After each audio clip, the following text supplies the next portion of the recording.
में एक दो गाय भैंस आदि रहती थीं। उनका दूध होता था, दूध पर्याप्त से ज़्यादा होता था, घर के सदस्य न पी सके से ज़्यादा होता था। दूध को जमा करके दही बनाया जाता था, दही का सेवन करते, फिर दही को मट्ठा बनाते, उसमें से घी निकालते। मिट्टी की इतनी बड़ी मटकी होती थी, उसमें लकड़ी की एक मथानी, जिसको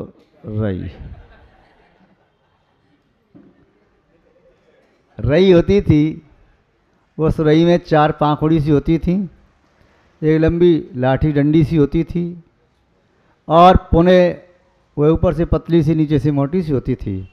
उसके बीच में रस्सी लपेटते थे, 8-10 अंटे लगाई उसमें, और पुनः उसके दोनों छोर हो गई।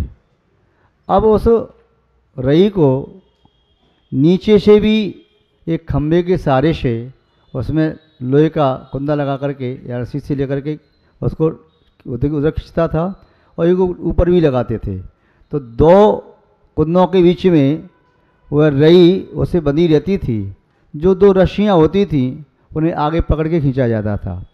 एक रस्सी खींचो तो दूसरी लिपट जाती थी, दूसरी खींचो तो ये लिपट जाती थी। उस रस्सी के माध्यम से रई घूमती थी। क्या घूमती थी? रस्सी के अंटे इतने लगे हैं, 8 हैं तो 8 ही अंटे लगे हैं, 9वां नहीं लग रहा और 7 भी नहीं हो रहे। कोई अंटा उसका कम भी नहीं हो रहा, बढ़ भी नहीं रहा। रस्सी का कभी ये छोर लंबा हो जाता है, कभी ये छोर लंबा हो जाता है। रस्सी जितनी लिपटी है उतनी ही लिपटती है, उससे ज़्यादा भी नहीं कम भी नहीं। किंतु रई चाहे रस्सी को ज़्यादा यूँ खींच लो चाहे यूँ खींच लो, रई को तो घूमना पड़ेगा, क्योंकि रई उस रस्सी से बंधी हुई है। और उससे होता क्या है, रई के घुमाने से दही जो था वह दही छार छार हो जाता है, उसका अखंडपना टूट जाता है, और उसमें से फिर फूटता जाता है। उसमें फिर पानी भी डालो गरम गरम, फिर और फूटता जाता है। तो दही तो रहता नहीं, फिर वो मही बन जाता है। उसमें जो सारभूत अवस्था है, वो सारभूत अवस्था घी नेनु वो उसमें ऊपर आने लगता है। बार बार मंथन करो, बार मंथन करो तो आने लगता है।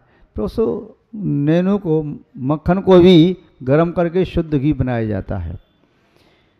ऐसे ही यहाँ उदाहरण दे रही हैं कि रई की तरह से हमारी आत्मा है, जो आत्मा संसार में परिभ्रमण करती है।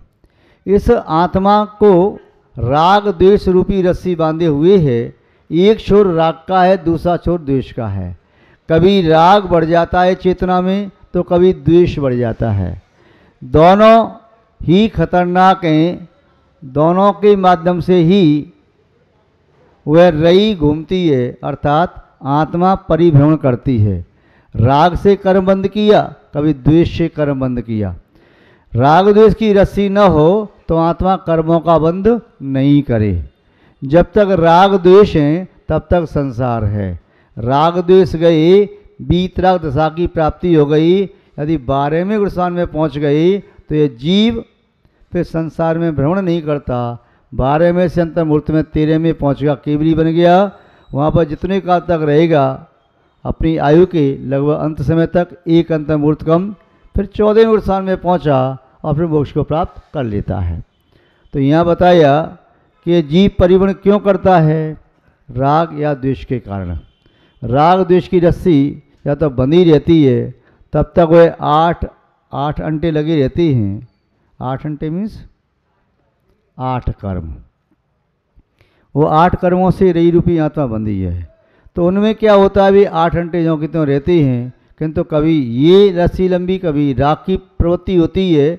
कोई जीव संसार में किसी वस्तु या व्यक्ति को अच्छा मानता है तो उसमें प्रेम करता है, बहुत प्रेम करता, कहता तेरे बिना मैं जी नहीं सकता, वस्तु हो या व्यक्ति हो।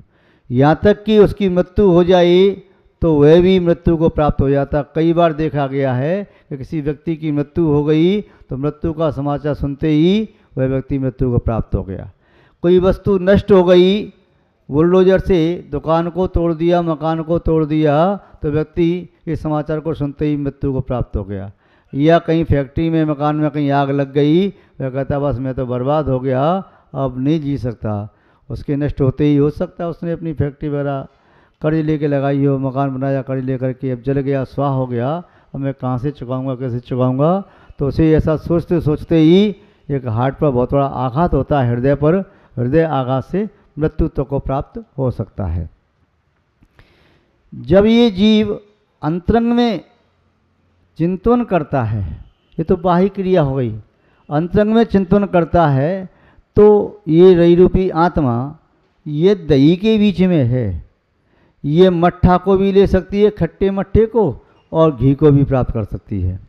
ये घूमती हुई कभी खट्टे मट्ठे को यानी संसार के दुखों को प्राप्त करती है, और घूमती ये चोट तो खाती रहती है।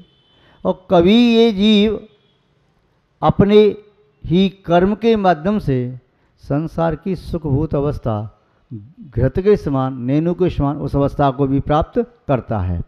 तो संसार में जीव कभी स्वर्ग भी जाता है, कभी नरक भी जाता है, कभी त्रंश गति में भी जाता है, कभी मनुष्य गति में भी जाता है, कभी उच्च कुल में पैदा होता है, कभी नीच कुल में पैदा होता है, कभी बुद्धिमान होता है तो कभी मूर्ख होता है, कभी सुंदर होता है, कभी असुंदर होता है, कभी यश ख्याति प्रतिष्ठा से युक्त होता है तो कभी बदनामियों को सहन करता है, कभी इसके अच्छे साथी बहुत होते हैं तो कभी कोई साथ देने वाला नहीं होता है। ये संसार की दशा है, संसार में से प्राप्त करता है। तो कभी सुख समान वह नैनो नवनीत को प्राप्त करता है, मक्खन को, तो कभी खट्टी छाछ को प्राप्त करता है। किंतु वह मक्खन है वह एक समय ऐसा आ जाता है उसे छोड़ करके इधर आ जाता है, ऊपर आ जाता है। तो ये जीव भी ऊपर की दशा में जाता है, स्वर्ग आदि में जाता है, फिर क्रम क्रम से उस मक्खन को भी बाद में तपा लिया जाए तो शुद्ध घी बन जाता है। शुद्ध घी अब दूध में मिक्स नहीं होता, मट्ठा में मिक्स नहीं होता, ऊपर से डाल दो तो ऊपर सवार रहता है। जैसे सिद्ध परमेष्ठी 3 लोक के ऊपर जाकर के विराजमान हो गए। जब तक अनंत थे तब तक तो सामान्य भूमि से 5000 धनुष ऊंचे पहुँच गए थे, किंतु सिद्ध हो गए तो लोक के अग्रभाग पर पहुँच गए। जब तक उस दही में से मक्खन निकाला था वह मक्खन मट्ठा में, छाछ में अभी थोड़ा डूबा हुआ भी है और अपने अस्तित्व का बोध भी करा रहा है। यदि लोनी होती है उस मक्खन का गोला तो उसमें डूबा हुआ भी दिख रहा है कि गोला है, मक्खन है, अपने अस्तित्व का एहसास करा रहा है। मट्ठा से थोड़ा ऊपर आ गया, बहुभाग नीचे डूबा हुआ अभी भी है। अनंत अवस्था में संसार में हैं, किंतु संसार में रहते हुए भी वे नो संसारी कहलाते हैं, किंचित संसारी कहलाते हैं, जीवन मुक्त परमात्मा कहलाते हैं। अब उनका जन्म आगे नहीं होगा। में 2 चीज़ें होती हैं, एक होता है आकर्षण, एक होता है विकर्षण। आकर्षण का अर्थ होता है अपनी ओर खींचना, विकर्षण का अर्थ होता है उसको दूर हटाना, उससे दूर होना। आकर्षण का कहें तो राग, राग जिसके प्रति होता है उसके प्रति खिंचाव होता है। जैसे आत्मा के प्रदेश अगली गति में योनि में जहाँ जानी होती हैं तो पुनः उसके ऐसा लगता है प्रदेश खिंच के उधर जा रहे हैं। और कोई व्यक्ति जहाँ जाना होता है, किसी को यात्रा के लिए जाना है, माना शिखर जी जाना है भगवान पार्श्वनाथ के निर्माण दिवस पर लाडू चढ़ाने के लिए, तो बैठा यहाँ है, उसका उपयोग वहाँ पहुँचना शुरू हो गया। अभी नहीं जा रहा, उपयोग पहुँच रहा है, मन बार बार पहुँच जाता है। कभी सोचता है कि ट्रेन से जाऊँगा, इतने बजे जाऊँगा, वहाँ उतरूँगा, ऐसी वंदना करूँगा, ये करूँगा, विचार वहाँ के आने लगे, तो उधर आकर्षण हो रहा है। जो व्यक्ति किसी जेल में बंद पड़ा हो, उसकी छुट्टी होने वाली हो, तो जेल के प्रति विकर्षण होने लगता है। इधर विकर्षण हो रहा, उधर आकर्षण हो रहा। एक के प्रति आकर्षण होता है, दूसरे के प्रति विकर्षण होता है। एक के पास जाना चाहता है, दूसरे से छूटना चाहता है। तो राग वह खींचने वाला है, द्वेष वह हटाने वाला है, उस व्यक्ति से, वस्तु से दूर करने वाला है। नहीं, उसके पास नहीं जाना, उससे बातचीत नहीं करनी, उस वस्तु को छूना ही नहीं है, उसको फेंक दो, अलग कर दो। तो जिसके प्रति द्वेष होता है उसे अपने से दूर हटाने का प्रयास करता रहता है, हटाओ हटाओ भगाओ इसे, मेरी आंखों के सामने नहीं आई, इस वस्तु को फेंक दो, जला दो, नष्ट कर दो। तो जिसके प्रति द्वेष है, विकर्षण है, तो उसके प्रति अलगाव होता जाएगा, उससे दूरी बनाने की कोशिश करेगा। और जिसके प्रति राग है तो उसके प्रति और तीव्र आसक्ति उसके पास पहुंचेगा, पास पहुंच के उसके पास में बैठने का प्रयास करेगा और समीप बैठेगा और उसे अपने से स्पर्श करेगा, उसे अपने से चिपकाने का, आलिंगन करने का प्रयास करेगा। उसका बस नहीं चलता, नहीं तो वो उस पुद्गल को अपने अंदर संभाले। वो चलता नहीं है क्योंकि वह पुद्गल का शरीर है या कोई वस्तु है तो वस्तु के अंदर समाना चाहता है। जैसे छोटा बालक जब घुटनों पर चलता हुआ खेलता है, कोई वस्तु उसे दे दो, खिलौना आदि कोई वस्तु आती है, उसे अच्छी लगे तो उस वस्तु को सीधा मुंह में डालने की कोशिश करता है, कस के हाथ में पकड़ लेता है, छोड़ता नहीं, मुंह में डालता है। और जो बुरी लगती है, जो खिलौना से नहीं चाहिए, दूसरा वाला चाहिए, वो दे दो तो लेकर तुरंत फेंकता है उसे। जो अच्छा नहीं लग रहा है उसे फेंक देगा और जो अच्छा लग रहा है उसे पकड़ लेगा, उसकी ओर ही जाएगा। ऐसे ही बड़ी व्यक्ति हो गई, हम बड़े बच्चे हैं, छोटा बच्चा वैसा करता है इसलिए उसकी बात समझ में आती है। अब बड़ी हो गई आपको अपनी गलती समझ में नहीं आ रही, जैसे छोटे बच्चों को नहीं आती है। किंतु जब संत महाराज को समझाते हैं तो समझ में आता है, अब प्रवृत्ति तो ऐसी ही है। छोटा बालक समझ जाए ये पैसा है, धन है, तो पकड़ लेता है। किंतु बड़ा बालक वह बच्चों जैसे कार्य तो नहीं करता। पैसे के प्रति आसक्ति नहीं, अब नोटों के प्रति आसक्ति हो गई।